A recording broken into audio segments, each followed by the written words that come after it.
नमस्कार, आप देख रहे हैं जनता मांगे जवाब और मैं हूं राजेश सोनी। दतिया का चुनावी रण अब अपने सबसे निर्णायक मोड़ पर पहुंच चुका है।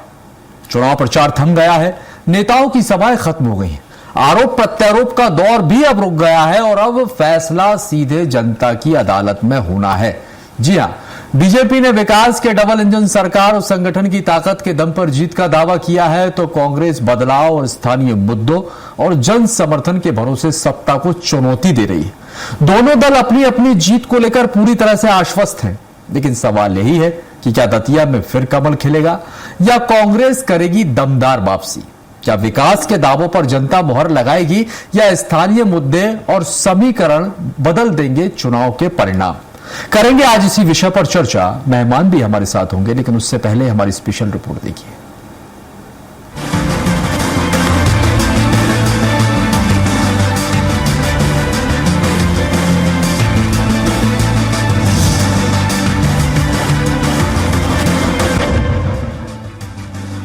30 जुलाई को दतिया विधानसभा उपचुनाव के लिए 291 मतदान केंद्रों पर सुबह 7 बजे से शाम 6 बजे तक मतदान होगा। इस चुनाव में 2,20,000 से अधिक मतदाता अपने मताधिकार का इस्तेमाल करेंगे। मतदान से पहले कांग्रेस ने चुनाव में गड़बड़ी की आशंका जताते हुए सरकार और प्रशासन पर गंभीर आरोप लगाए हैं। पीसीसी चीफ जीतू पटवारी ने कहा कि सरकार अधिकारियों के जरिए चुनाव को प्रभावित करने की कोशिश कर रही है। इसी को देखते हुए कांग्रेस ने संवेदनशील बूथों पर विशेष निगरानी की रणनीति बनाई है। वहीं कांग्रेस के आरोपों पर पलटवार करते हुए बीजेपी प्रदेश अध्यक्ष हेमंत खंडेलवाल ने कहा कि कांग्रेस अपनी संभावित हार से पहले ही बहाने तलाश रही है। उनका कहना है कि अगर कांग्रेस के पास विकास का विजन और मजबूत संगठन होता तो उसके वरिष्ठ नेता चुनाव मैदान छोड़कर नहीं भागते। बीजेपी के लगभग 3,000 लोग अंदर घुसे हुए हैं। हमने कलेक्टर को भी कहा, आरओ को भी कहा, राज्य निर्वाचन आयोग को भी कहा। मंत्री और बड़े बड़े अधिकारी जो है आसपास के जिलों के, वो वहाँ बूथ मैनेजमेंट और बूथ कैप्चरिंग की प्लानिंग कर रहे हैं। स्वाभाविक है कि सरकार है, उसकी तूती बोल रही है। 100% रहेंगे। सारी चारों ओर बॉर्डरों पे हमारे कार्यकर्ता रहेंगे, हमारे नेता रहेंगे, मैं खुद भी रहूंगा। लेकिन इसके अलावा कहीं पे भी अगर चुनाव में कोई लगे हैं तो स्थानीय कार्यकर्ता लगे हैं। हाँ, प्रदेश के नेता के नाते या प्रभारी के नाते हमारे कुछ प्रमुख लोग हैं, लेकिन कांग्रेस का भी हर कार्यकर्ता आसपास के जिले का यहाँ है। चुनाव लड़ना है तो सौम्यता से लड़े, निष्पक्षता से लड़े, अधिकारियों को धमकी देके ना लड़े, चुनाव में अपना आरोप लगाते ना लड़े। बहरहाल चुनाव प्रचार खत्म हो चुका है, दावे और वादे भी अब थम गए हैं। अब फैसला दतिया की जनता के हाथ में है।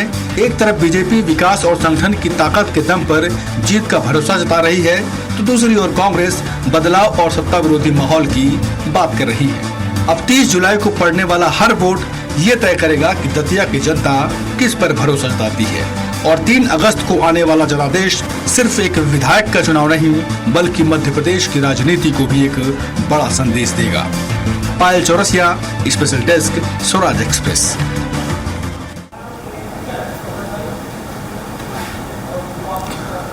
तो देखिए, दतिया उपचुनाव को लेकर जिस तरह से सियासी दलों की तैयारियां थी वो अब खत्म हो चुकी हैं। अब कल यानी कि कल सुबह मतदान की शुरुआत होगी और जनता अब किसे चुनती है, किसकी तैयारियों में कितना दम है, वो वक्त भी आने वाला है।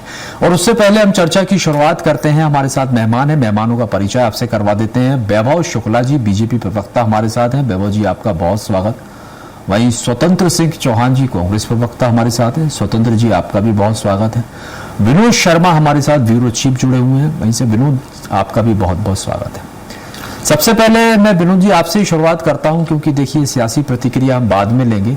आप वहां पर मौजूद हैं, लगातार आपने इस उपचुनाव को ग्राउंड जीरो से कवरेज किया है। आप बेहतर समझते हैं कि वहां पर स्थिति क्या चल रही है, क्योंकि देखिए दोनों ही राजनीतिक दल जिस तरह से अपनी अपनी जीत के दावे कर रहे हैं, लेकिन आपसे समझना चाहूंगा कि जनता क्या चाहती है, जनता के मन में क्या है, उनके दिल में क्या है। सत्ता के प्रति लगाव है क्या, या फिर बदलाव की तरफ जनता आगे बढ़ती हुई दिखाई दे रही है?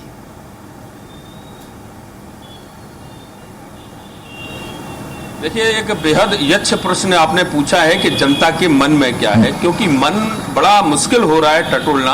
हम पिछले लगातार 15 दिनों से दतिया में हैं और जहाँ भी जाते हैं वहाँ बहुत कुछ लोग कहना तो चाहते हैं लेकिन कह नहीं पा रहे हैं। उनके अंदर मन में क्या है ये बड़ा समझना मुश्किल है।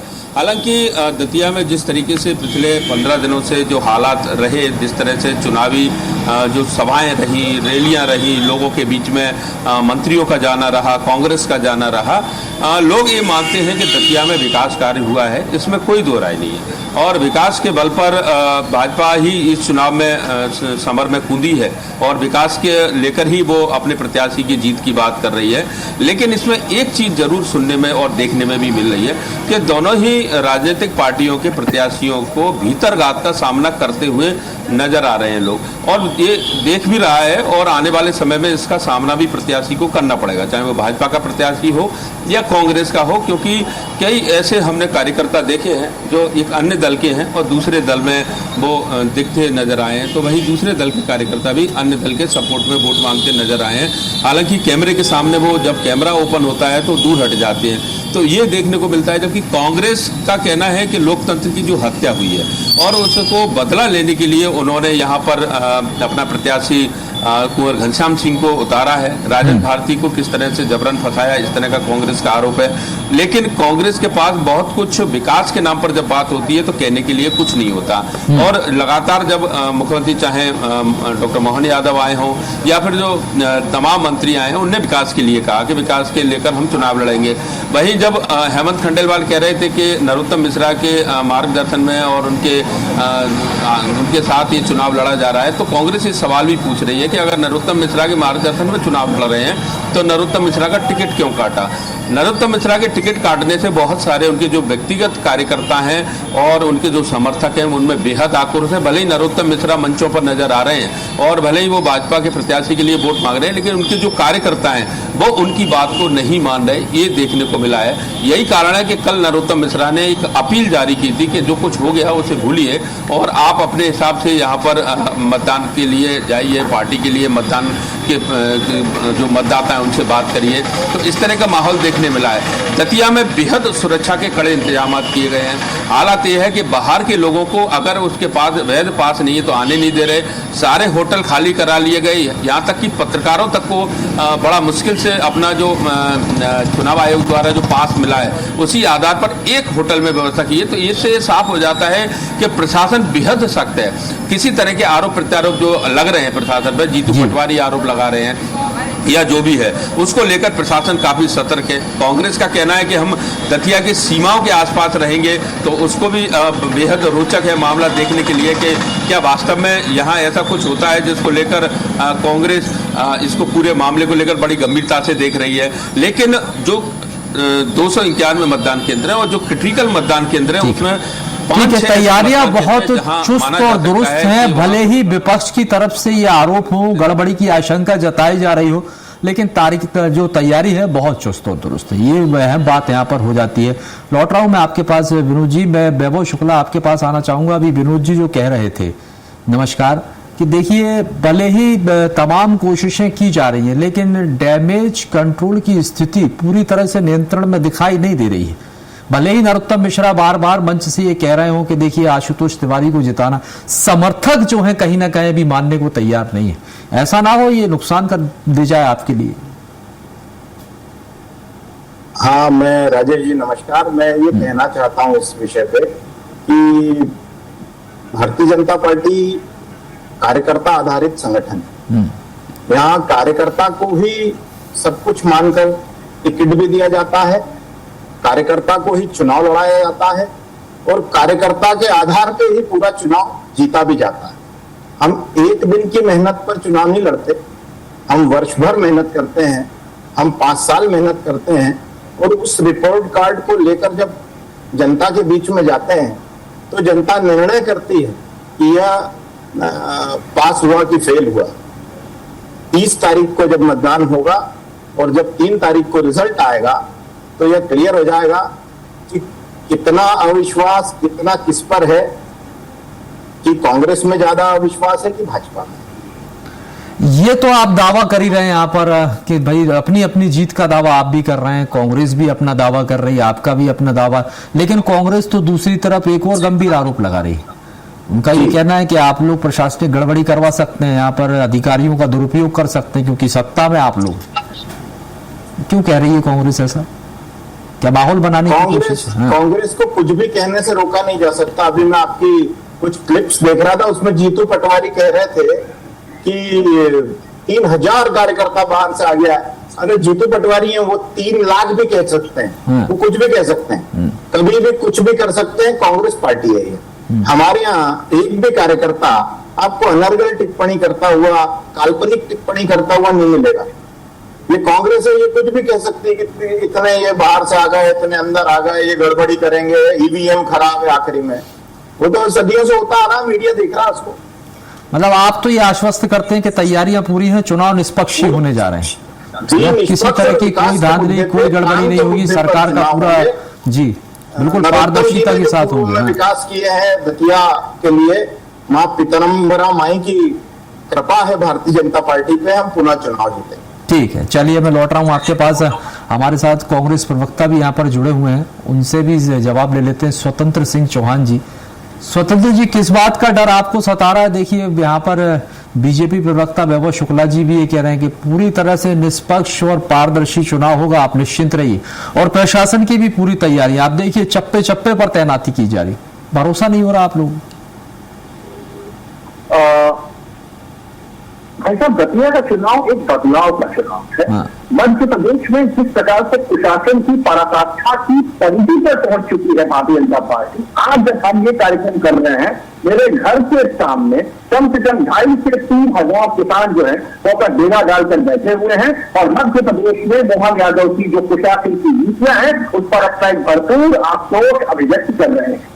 सबसे महत्वपूर्ण चीज ये है, दतिया का चुनाव एक और मामले में बड़ा ऐतिहासिक है कि दतिया का ये उपचुनाव सिर्फ दतिया के लोकल मुद्दों पर नहीं लड़ा जा रहा है। दतिया का यह चुनाव आज राष्ट्रीय विमर्श, राष्ट्रीय असंतोष और राष्ट्रीय आक्रोश का प्रतिनिधित्व कर रहा है। और जिस प्रकार का आज भारतीय जनता पार्टी ने एक राष्ट्रीय माहौल बना रखा है, चाहे वो राम मंदिर में चंदा चोरी हो, चाहे वो जनजीत पर हमारे छात्रों को आतंकवादी कहना हो, देश विरोधी कहना हो, पैलेट गन्स बरसाना हो, जितना भी इन लोगों ने भ्रष्टाचार किया है, जितना भी इन लोगों ने एक प्रकार से जन सरोकार को तार किया है, उन सभी। मेरा स्वतंत्र जी आपसे सवाल क्या था? एक मिनट, मेरा सवाल आपसे क्या था?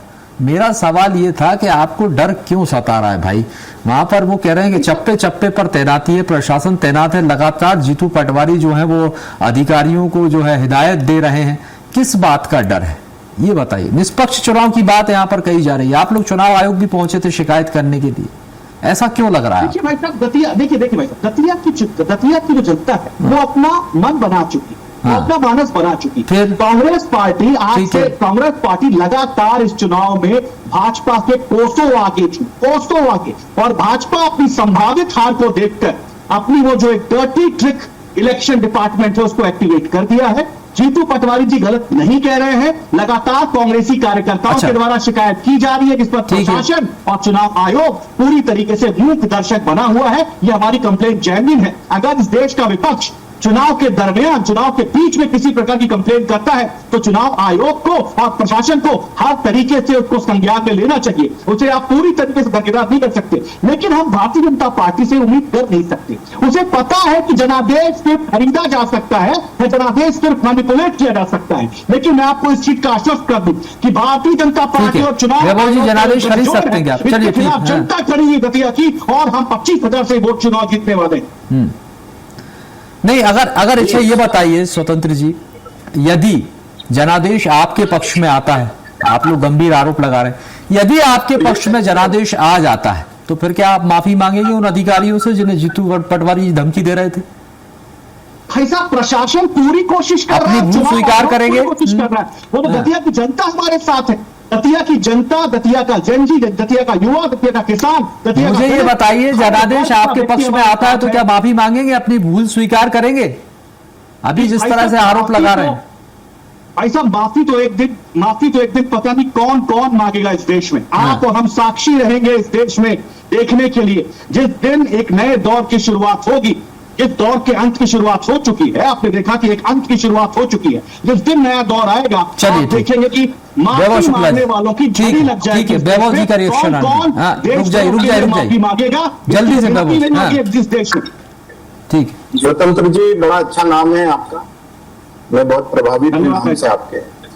तो एक बार जनता को स्वतंत्र करना है भ्रम से, कांग्रेस के फैलाए हुए भ्रम से, अपने नाम के अनुकूल, और भ्रम के साथ साथ जनता के समक्ष जाइए विकास के मुद्दों पर, स्थानीय मुद्दों पर। आप जनता के बीच जाइए, सरकार के महिलाओं के लिए काम कर रहे हैं, सरकार की योजनाएं जो नीचे तक उतरी हैं, सरकार ने जो युवाओं के लिए काम किया है, सरकार मेडिकल कॉलेज लाई है, वहाँ के विधायक कॉलेज लाए हैं, तमाम विकास की चीजें लाए हैं।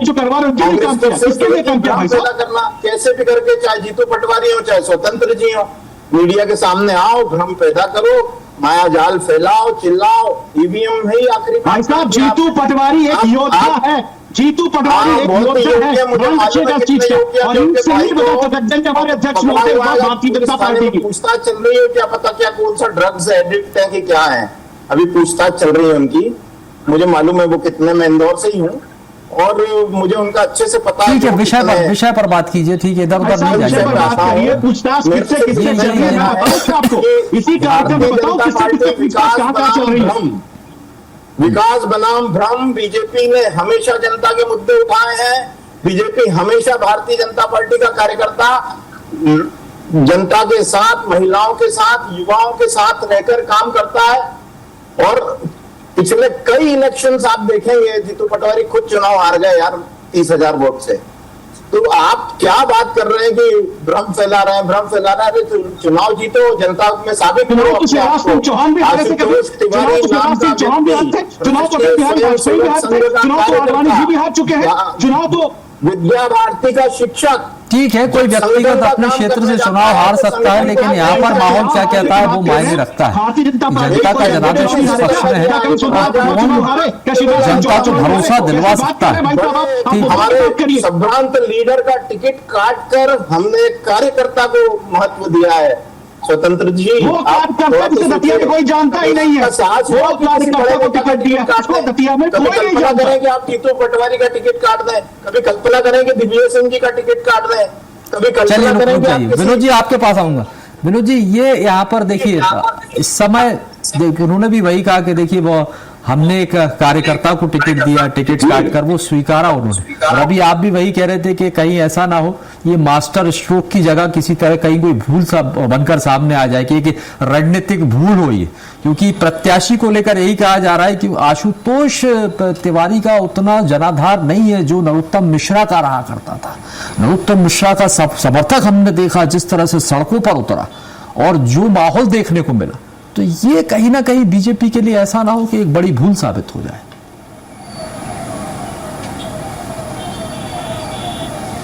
हाँ, बिल्कुल सही है। जब नरोत्तम मिश्रा का टिकट काटा गया था उसके बाद 11 तारीख को सबको पता है कि 10 तारीख से क्या हालात बने थे। और नेशनल हाईवे को जाम कर दिया गया था, तमाम जो कार्यकर्ता थे वो बीजेपी की सड़क पर आ गए और जो कभी नहीं हुआ भारतीय जनता पार्टी में अनुशासनहीनता का, वो सब दृश्य और नारे और गालियां हमको सुनने में और देखने को मिली।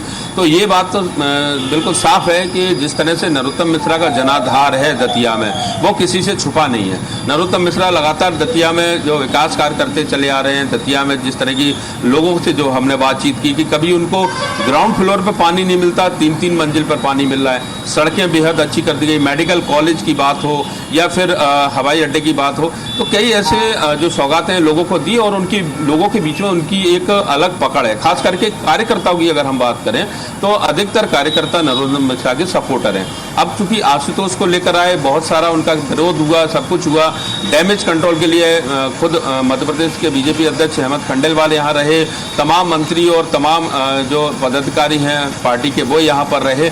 अब डैमेज कंट्रोल बाहरी तौर पर तो दिखाई दे रहा है कि किस तरह से जो कार्यकर्ता हैं उनको अब जो भाषा का प्रयोग है वो ठीक हो गया है, लेकिन बाकी वो अंदरूनी तौर पर क्या वो मानसिक तौर पर इसके लिए तैयार हैं कि आशुतोष यहाँ पर मतलब यही कह रहे हैं आप, एक साइलेंट वोटर जो है, साइलेंट वोटर जो है वो अहम भूमिका में जो है वो रह सकता है, बेहद महत्वपूर्ण हो जाएगी साइलेंट वोटर। जी हाँ वैभव जी, ठीक है, जल्दी से बोलिए। हाँ भाई साहब, सबसे बड़ी बात यह है कि वही नरोत्तम मिश्रा के जो समर्थक जो सड़कों पे आ गए थे, जो जैसा कि आप बात कर रहे हैं, वही सब समर्थक एक आवाज पे नरोत्तम मिश्रा जी की भारतीय जनता पार्टी के आशुतोष तिवारी को आशीर्वाद देने निकल गए। उनको कैसे भी करके उन सभी लोगों का वोट कन्वर्ट करके निकल गए। ठीक है स्वतंत्र जी, मुस्कुराइए मत, नाराजगी आपकी पार्टी के अंदर भी है, ऐसा ना हो आप वहां संभावनाएं तलाश रहे हैं, यहाँ पर आपकी भी नाराजगी है। अवधेश नायक को टिकट नहीं दिया, पहले से नाम चल रहा था कि अवधेश नायक को दिया जाएगा। राजेंद्र भारती खुद कह रहे थे कि वो खुद चाहते थे जिनका टिकट कटा है अवधेश नायक को देना चाहिए था, आप घनश्याम सिंह को लेकर आ गए, तो नाराजगी तो आपके यहाँ भी है। ये वोटर भी शिफ्ट हो सकता है। हाँ एक मिनट स्वतंत्र जी से सवाल जल्दी से। हाँ भाई साहब, टिकटार्थी तो एक से ज्यादा होने ही चाहिए, स्वस्थ लोकतंत्र की निशानी है अगर टिकटार्थी अनेक हैं तो। लेकिन दूसरी बात हम कह सकते हैं कि अगर राजेंद्र भारती जी कानूनी रूप से एलिजिबल होते चुनाव लड़ने के लिए तो वही चुनाव लड़ते। वो कह चुके थे, वो चाहते थे कि अवधेश नायक को टिकट मिले, लेकिन आपने घनश्याम सिंह को दिया। दूसरी चीज भाई साहब, घनश्याम सिंह पिछली बार चुनाव बहुत कम अंतरों से हारे थे, सेवड़ा से चुनाव बहुत ही कम अंतरों से हारे थे, और 2018 में जब चुनाव जीते थे तो 30-32 हजार से के मार्जिन से वो चुनाव जीते थे। लेकिन पिछली बार भाजपा के प्रदीप अग्रवाल जी से वो बहुत ही कम नैरो मार्जिन से चुनाव हार गए। तो ऐसे में एक साफ सुथरी छवि के इंसान को दोबारा मौका देना चाहिए, जिसकी पब्लिक के बीच में बहुत ही सकारात्मक अवधेश नायक की छवि अच्छी नहीं थी की बात का जवाब दे दूं। उनका ये कहना है कि भाई साहब नरोत्तम मिश्रा जी की एक आवाज पर भाजपा के सारे कार्यकर्ता जिन्होंने भक्ति भद्दी गालियां दी भाजपा के मुख्यमंत्री को, मोदी जी को और शाह जी को यहाँ पर गालियां दी, तो सारे कार्यकर्ता। ठीक है, आप अपने बारे में नहीं बोलेंगे, आप लोग क्या करते हैं कि इधर उधर बोलने लगते हैं, जो सवाल है उसका जवाब नहीं आता, समय भी खत्म होता है। बहुत बहुत शुक्रिया आप सभी मेहमानों का हमारे साथ चर्चा में शामिल होने के लिए। तो देखिए आपको बता दें कि दतिया का जो चुनाव है अब अपने सबसे निर्णायक पड़ाव पर पहुंच चुका है। चुनाव प्रचार थम गया, राजनीतिक दलों के दावे भी सामने आ चुके हैं। अब फैसला सिर्फ और सिर्फ जनता को करना है। 30 जुलाई यानी कि कल दतिया का हर वोट यह तय करेगा कि जनता विकास पर भरोसा जताती है या फिर बदलाव के पक्ष में जनादेश देती है। फिलहाल के लिए हमारे इस कार्यक्रम में इतना ही, आगे भी खबरों का सिलसिला लगातार जारी है। आप देखते रहिए स्वराज एक्सप्रेस।